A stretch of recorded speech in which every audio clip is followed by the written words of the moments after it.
Israel പ്രധാനമന്ത്രി Benjamin നെതന്യാഹുവിനെതിരെയും അദ്ദേഹത്തിന്റെ മുൻ പ്രതിരോധ മന്ത്രി യോവ് ഗാലന്റിനെതിരെയും അറസ്റ്റ് വാറന്റ് പുറപ്പെടുവിച്ചിരിക്കുകയാണ് അന്താരാഷ്ട്ര ക്രിമിനൽ കോടതി.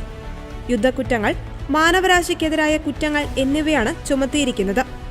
അന്താരാഷ്ട്ര ക്രിമിനൽ കോടതിയുടെ ഈ നടപടി അന്യായമാണെന്ന് US പ്രസിഡന്റ് ജോ ബൈഡൻ ഇതിനോടനുബന്ധിച്ച പരസ്യ പ്രസ്താവന ഇറക്കിയിരുന്നു.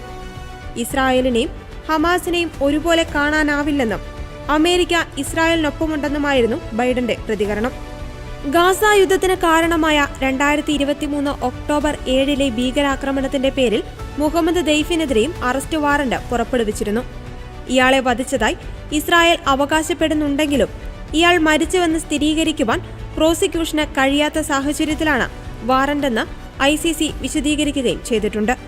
നേതാക്കളായ ഇസ്മായിൽ ഹനിയ, യഹ്യ സിൻവർ എന്നിവർക്കെതിരെയും അറസ്റ്റ് വാറന്റ് പുറപ്പെടുവിച്ചിരുന്നെങ്കിലും ഇവർ കൊല്ലപ്പെട്ടതിനാൽ പിന്നീടിത് പ്രാബല്യത്തിൽ വന്നില്ല.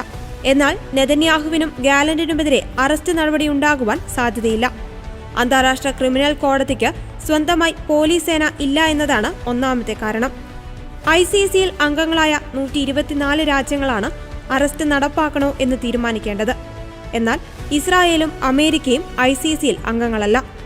ICC തീരുമാനം യഹൂദ വിരുദ്ധതയാണെന്ന് ഇസ്രായേൽ പ്രധാനമന്ത്രിയുടെ ഓഫീസ് അപലപിച്ചിട്ടുണ്ട്. യുക്രൈൻ യുദ്ധക്കുറ്റങ്ങളുടെ പേരിൽ റഷ്യൻ പ്രസിഡന്റ് വ്ളാഡിമിർ പുടിനെതിരെ ICC മുമ്പ് അറസ്റ്റ് വാറന്റ് പുറപ്പെടുവിച്ചിരുന്നെങ്കിലും ICCയിൽ അംഗമായ മംഗോളിയ പുടിൻ സന്ദർശിച്ചിട്ടും അറസ്റ്റ് ഉണ്ടായില്ല. ഇതിനിടെ നെതന്യാഹുവിനെ ഹംഗറി സന്ദർശിക്കുവാൻ ക്ഷണിക്കുമെന്ന് പ്രധാനമന്ത്രി വിക്ടർ ഓർബൻ അറിയിച്ചിട്ടുണ്ട്. ICC ഉത്തരവിന് ഹംഗറി വില കൽപ്പിച്ചിട്ടില്ല. 1998 റോമിൽ നടന്ന സമ്മേളനത്തിലാണ് ഐക്യരാഷ്ട്രസഭ അന്തർദേശീയ ക്രിമിനൽ കോടതി സ്ഥാപിച്ചത്. ഇത് സംബന്ധിച്ച റോം പ്രമാണത്തിൽ 140ഓളം രാജ്യങ്ങൾ ഒപ്പുവെച്ചിട്ടുണ്ട്. 2002 ജൂലൈ 1 ഹേഗ് ആസ്ഥാനമായി ഈ കോടതി പ്രവർത്തനം ആരംഭിച്ചത്. വംശഹത്യ, യുദ്ധക്കുറ്റങ്ങൾ, മാനവികതയ്ക്ക് എതിരായ കുറ്റകൃത്യങ്ങൾ എന്നിവ നടത്തുന്ന കുറ്റവാളികളെ വിചാരണ ചെയ്യുക എന്നതാണ് ഈ കോടതിയുടെ പ്രധാന ദൗത്യം. എന്നാൽ ഇന്ത്യ, ചൈന അടക്കമുള്ള രാജ്യങ്ങൾ ഇതിൽ അംഗമല്ല.